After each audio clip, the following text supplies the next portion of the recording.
picture of what this company actually built, because without understanding the scale of the operation, you can't properly understand why people are fighting so hard over it. Stabex started with one station in 2009, a single pump at Nansana. By the end of 2019, 10 years later, the company had grown its annual fuel sales to over 300 million liters per year. By late 2025, the footprint of the company looks like this. Over 200 retail fuel stations, 14 bulk storage depots, operations in Kenya, Uganda, Tanzania, Rwanda, South Sudan, Burundi, and the Democratic Republic of Congo. Over 550 bulk resellers. You know, these are people who run their own fuel stations and they buy their supplies from Stabex. Then by late 2025, the company also had between 500 and 1,000 direct employees, and they had 4.9% market share in Kenya, the fourth largest in the country. And this is not just fuel anymore. Stabex had expanded into cooking gas under the Stabex gas brand, lubricants under Stabex lubes, a coffee and convenience store brand called Star Cafe inside the stations, vehicle service bays, aviation fueling at Jomo Kenyatta International Airport, and a cashless payment card, the Stabex card. From one pump in Nansana to an integrated energy ecosystem in 15 years. That's impressive. And also suspicious to some people.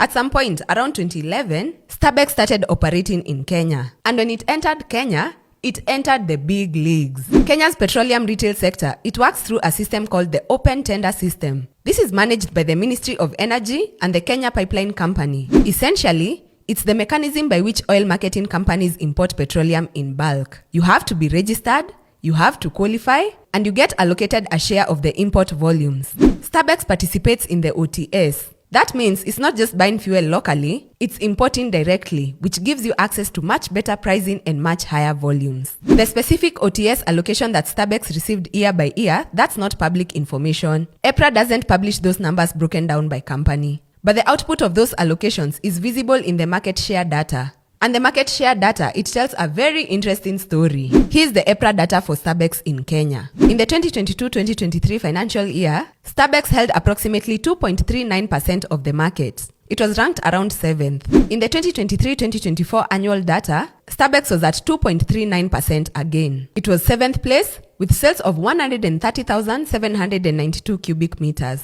In the 2024-2025 annual aggregate, Stabex was at 2.29%, roughly 8th place. Now watch what happens. By the third quarter of the 2025-2026 financial year, that is by September 2025, the quarterly data puts Stabex at 4.90% market share. In quarter 1 of 2026, the Petroleum Institute of East Africa, it puts Stabex at 5%. While everyone is watching in Kenya, Uganda has always been the primary territory of Stabex. By August 2023, when Chebet met President Museveni at State House Entebbe, he disclosed that Stabex had invested over $100 million in Uganda over the preceding decade. $100 million in Uganda alone. He also said that the company had more than 100 stations spread across all parts of Uganda, and that they were planning another $40 million investment over the next 18 months. That's a serious commitment to Uganda. It's more serious than most people realize when they focus on the Kenya political story. The Uganda build, it followed a very clear pattern. Nansana was the seed.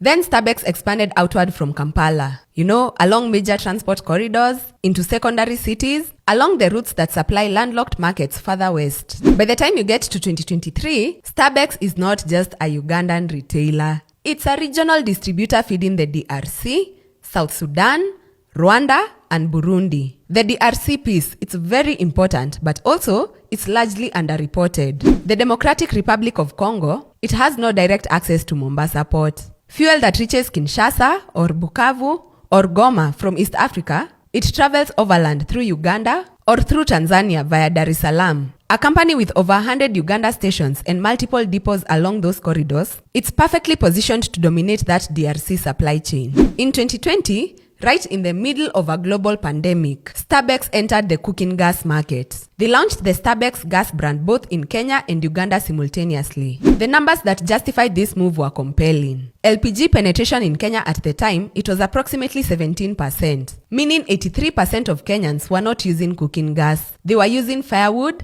charcoal, and paraffin. In Uganda, it was even more stark. 89% of households had no access to LPG.